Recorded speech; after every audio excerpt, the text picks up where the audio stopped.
왜 진작 막지 못했을까? 제가 이번 갤럭시 폴드 결함 사태를 두고 머릿속에서 떠나지 않는 생각을 한마디로 표현해 봤습니다.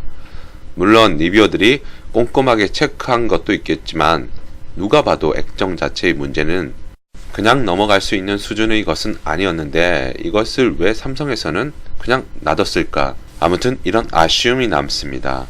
이것은 삼성이 자만해서라기보다는 너무 급하게 새로운 폼팩터 시장을 선점하려는 마음이 앞섰던 게 아닐까 하는 그런 생각도 가져보는데요.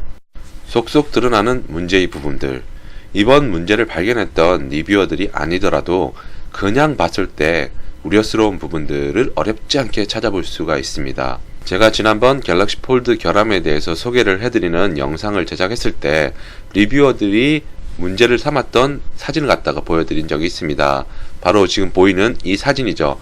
필름의 유격이 떠 있는 상태를 그대로 보여주는데 이것은 리뷰어 뿐만 아니라 다른 매거진에서 촬영한 사진에서도 어렵지 않게 찾을 수가 있습니다. 이것은 갤럭시 폴드처럼 안으로 접히는 인폴딩 방식에선 어쩔 수 없이 생기는 것이라고 보여지기도 하는데요.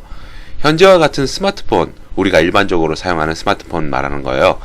여기에는 구조가 겉 케이스가 액정을 보호하고 완전히 밀봉하는 형태로 발전해 왔습니다. 초창기에는 방수라는 개념도 없었고 그랬었는데 지금은 완전 방수라는 그런 개념으로 가고 있죠. 그래서 수영장이라든지 바닷가 뭐 이런 해변에 놀러 갈 때도 스마트폰을 가지고 다녀도 불안하지 않습니다. 폴더블 폰도 스마트폰이 거쳐온 과정을 그대로 밟아가는 것이라고 너그럽게 생각할 수도 있겠지만 그 당시 스마트폰이 물에 넣지 않은 상태에서 그냥 사용하다가 액정이 나가거나 고장 나는 경우는 극히 드물었습니다. 하지만 지금의 경우에는 물에 넣고 방수가 된다 안 된다를 떠나서 아예 액정 화면 자체가 고장이 난다는 게 문제인 것이죠. 그 원인으로 구조적인 결함을 들 수 있습니다. 사진에 보듯이 플라스틱 보호막, 즉 이번에 리뷰어들이 보호 필름인 줄 알고 벗겨냈다. 이 보호막이 접히는 부분에 미세한 틈을 만드는데요. 이것이 원래는 스마트폰 같은 경우에는 케이스가 전체적으로 테두리를 이렇게 막아주는 역할을 하기 때문에 미세한 틈이 생길 수가 없습니다. 하지만 접고 폈을 때의 용이함을 위해서 이렇게 만들어 놓은 게 아닌가라는 예상을 해보는데요. 제가 생각했을 때도 이 전체, 그러니까 플라스틱 보호막이라고 하는 이번에 문제가 되었던 필름 이쪽 부분을 전체를 다 싹 접착제로 붙여 놨을 수도 있을 겁니다. 그런데 왜 중앙에 힌지 부분만 저렇게 유격이 생겼냐를 제 나름대로 생각을 해봤더니 접고 펴고 이렇게 하다 보면 언젠가는 힌지 부분이 좀 더 빨리 본드, 그러니까 접착제가 떨어질 것이 아닌가라는 그런 개인적인 생각을 가져보게 됩니다. 실제 제가 간단한 실험으로 투명 테이프를 종이에다가 붙여봤습니다. 전체 면이 다 골고루 이렇게 접착된 것을 확인할 수 있는데 이것을 접었다 폈다 계속 반복하다 보면 다른 곳은 접착이 잘 되어 있지만 유독 가운데 부분, 접히는 힌지 부분은 접착력이 약해지는 것을 확인할 수 있었습니다. 어찌되었건 벌어진 틈 사이로 이물질이 들어가 이번 결함 사태를 일으키게 되었는데요. 이게 단시간에 해결될 문제인지는 조금 의문이 남습니다. 그동안 삼성이 인폴딩 방식을 연구하기 위해서 수년간의 연구 개발에 몰두를 했다는 것은 이미 잘 알려진 사실입니다.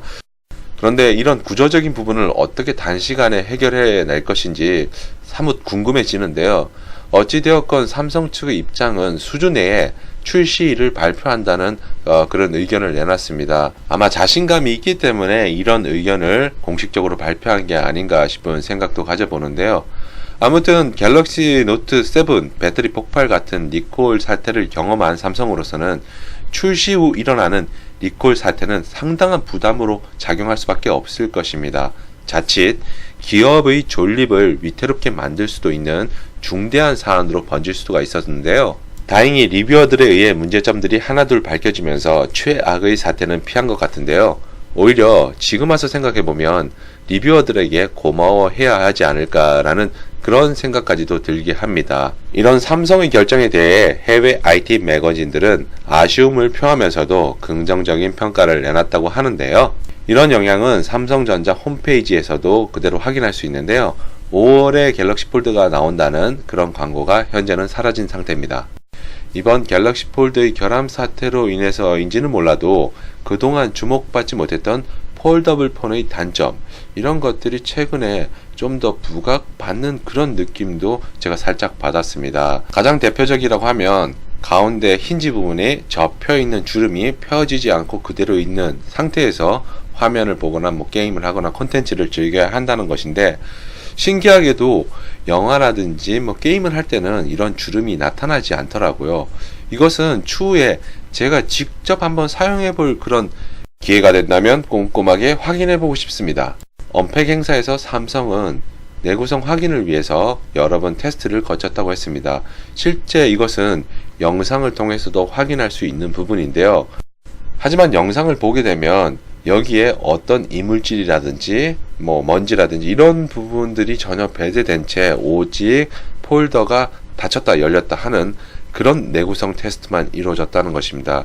결국 테스트 환경을 좀 더 다각화했더라면 하는 아쉬움이 남는 영상이라 할 수 있습니다. 갤럭시 폴드가 화웨이 메이트 X보다는 좀 더 저렴한 것이 사실입니다. 그렇다 치더라도 가격대가 일단 200만원이 지나거든요.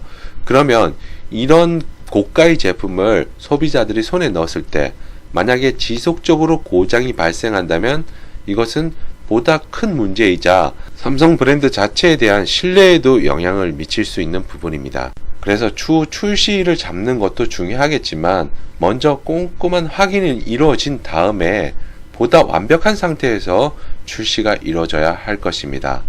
같은 폼팩터인 폴더블 폰을 내놓는 화웨이 메이트 X의 경우 자신들이 결점이 될 만한 사항은 무엇인지 한번 되돌아보는 시간이 되지 않았을까요? 6월에 출시되는 화웨이 메이트 X의 경우 리뷰어 테스트를 거치지 않고 곧바로 출시되지 않을까라는 조심스러운 예상도 해봅니다.